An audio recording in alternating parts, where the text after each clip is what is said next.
Hello and welcome back, ladies and gentlemen. I really appreciate you guys joining me for the video today. With nearly all of the big name players off of the market and in a new home, now is a great time to review the NFL's offseason moves and see which 5 teams came up short. I also have 2 honorable or dishonorable mentions that I am gonna go over. But before we get into that, if you guys have just joined the channel, I really appreciate the support. If you haven't yet, for whatever reason, if you've enjoyed content from me in the past, I would greatly appreciate a like and subscribe. The support that I get means the world to me and it helps me out so very much. It enables me to do what I love so I can keep bringing you guys the content that you love. With that done, let's get into this version of Hot Off the Press.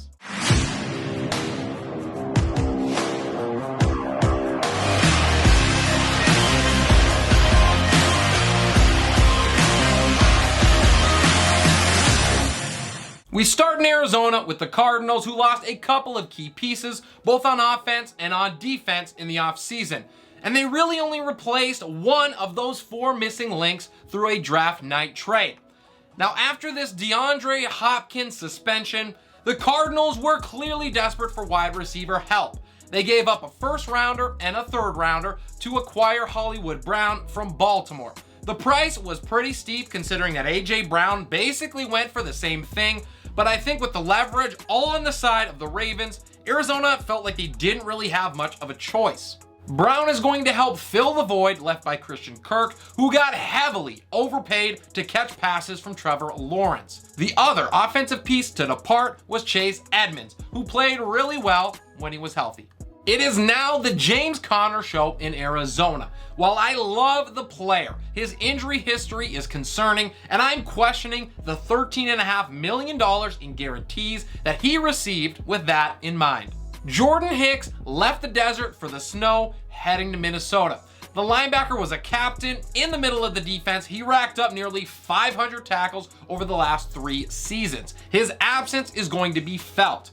But the biggest loss is on the edge, and Chandler Jones, who's heading to Vegas. Jones has put up double-digit sacks in 6 out of the last 7 seasons. His miss came in 2020 when injuries held him to just 5 games. He racked up 17 or more sacks in 2 out of those years. Without him, the Cardinals could certainly struggle to produce pressure up front.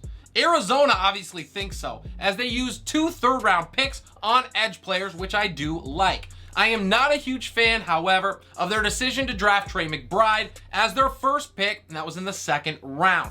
While McBride has talent and was the highest rated tight end in the class, this is a team that just traded for Zach Ertz, and they also have Max Williams at the position, though he's still recovering from an injury that was suffered last year. I think that pick could have been used more effectively, and taking McBride really felt like more of a luxury than removing a need.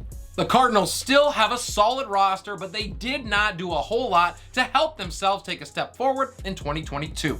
To the NFC South and Atlanta, and while they did not lose a ton, the massive shift here in projected quarterback play earns them a spot on my list.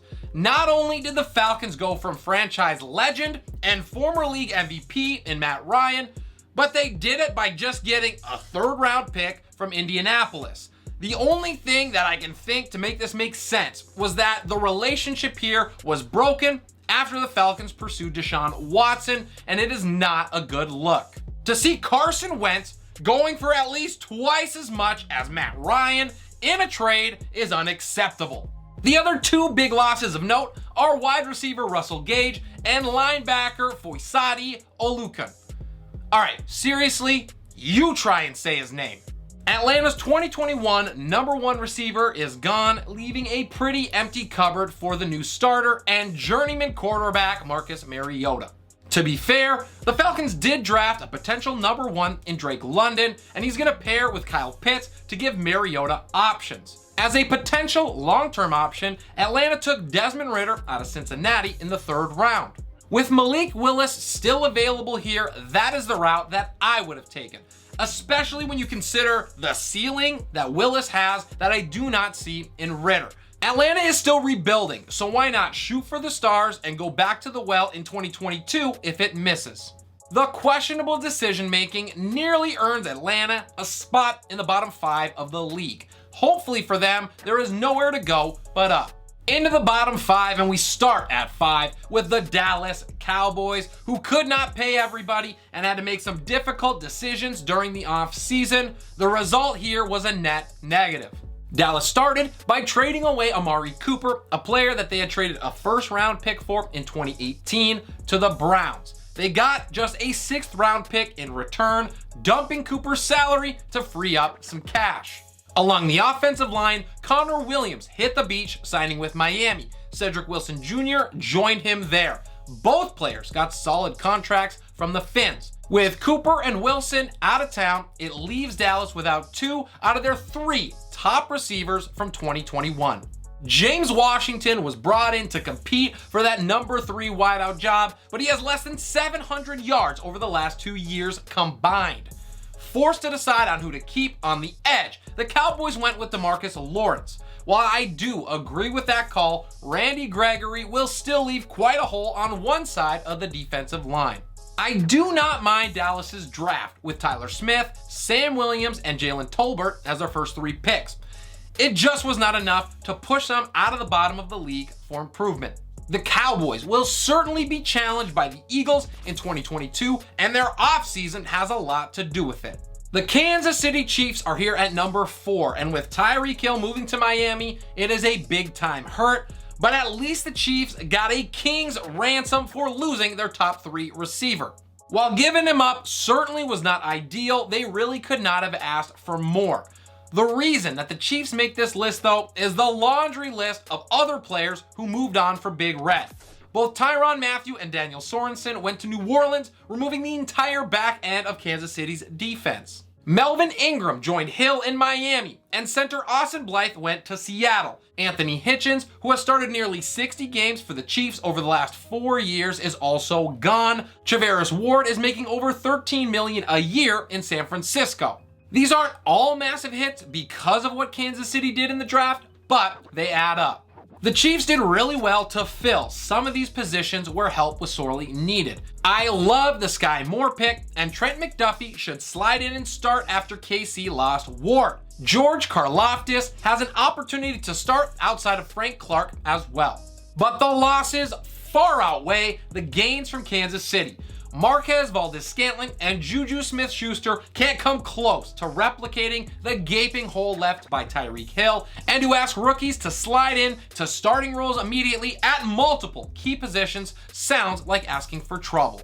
When you also consider that every single other team in the AFC West made strides to go forward, and big ones at that, it is the wrong time to be going backward for the Chiefs. In at number 3, it is the Green Bay Packers. And while the Pack tried to do everything that they could to keep key players around, the $50 million owed to Rodgers reared its ugly head quickly, and Green Bay had to make some business decisions because of it.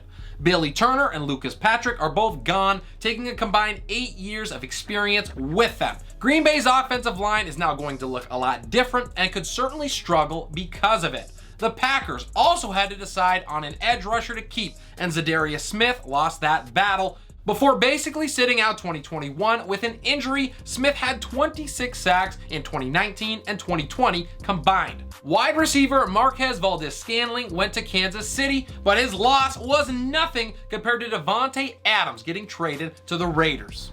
Adams has been the best wide receiver in the league in each out of the last 2 seasons, putting up unheard of numbers as A-Rod's go-to guy.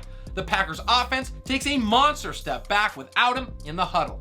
Green Bay tried to rectify these losses in the draft, and they did so with varying success. In one of the deepest wide receiver draft classes in recent memory, and with 2 first-round picks in hand, the Packers drafted a linebacker and a defensive tackle. It was almost comical to see Green Bay once again pass on help for Rodgers. And to make matters worse, when they did trade back up for one, they overpaid my Vikings to do it. I do like the pick in Christian Watson, but the winding road that it took to get there was not pretty. It leaves Green Bay with one of the worst wide receiver groups in the entire league, and I highly doubt that Sammy Watkins is going to come to their rescue. The Packers paid their quarterback, and they paid the price for it, losing his all-world partner out wide and 2 out of his bodyguards up front. Few teams lost more than Green Bay. And the Seattle Seahawks, who started off the offseason trading away the best quarterback in franchise history and eating $26 million to do it. So this was never going to be a good year for Seahawks fans. That move is the main reason why the Hawks are on this list. They now turn over the reins to Drew Lock, who hasn't quite found success thus far. It is likely the biggest downgrade in the NFL this offseason. While they were able to re-sign many of their own, the ones that they didn't hurt the most. DJ Reed is gone. He's making over $10 million a year in New York. Bobby Wagner, team legend number 2 to leave town, is making $10 million a year in Los Angeles. Starting left tackle Dwayne Brown is still a free agent and is looking for that number plus. I do like the swap at tight end, as Noah Fant is quite an upgrade from Gerald Everett, especially when we consider it's at nearly half the price. Shelby Harris, who came with Fant and Locke in that Russ deal, is a good player, and Uchenna Nwosu, is a solid siding on the edge too. I like what Seattle did in the draft for the most part, taking a top tackle in Charles Cross and stealing Boy Mafe at pick number 40. While I love the player at 41 in Kenneth Walker, I do not quite understand the fit. With Chris Carson and Rashad Penny already in the Pacific Northwest, the resource could have been used to plug a bigger hole in this roster. Overall, the additions are all right, but it is not nearly enough to make up for what left Seattle in the offseason. The post-Wilson era is off to a rocky start. Which finally brings us to the team that I feel lost the most in the offseason. It's the New England Patriots at number 1. After last offseason's spending spree, the Patriots likely had some regrets and kept their pocketbooks to themselves in 2022. Missing, at least to this point, on both Nelson Aguilar and Jonnu Smith, that had a residual effect. The Patriots lost some big pieces and gained Devontae Parker? Yep. That pretty much sums it up. Parker's breakout has been 7 years in the making, but outside of a flash year in 2019, it has never really materialized. He's dealt with injuries and inconsistency, and he's gonna make over $10 million in 2022. For a veteran with just one 800-yard season to his name, that seems steep. The Patriots gave up a 3rd and got a 5th back for Parker's services. Needless to say, I don't love it.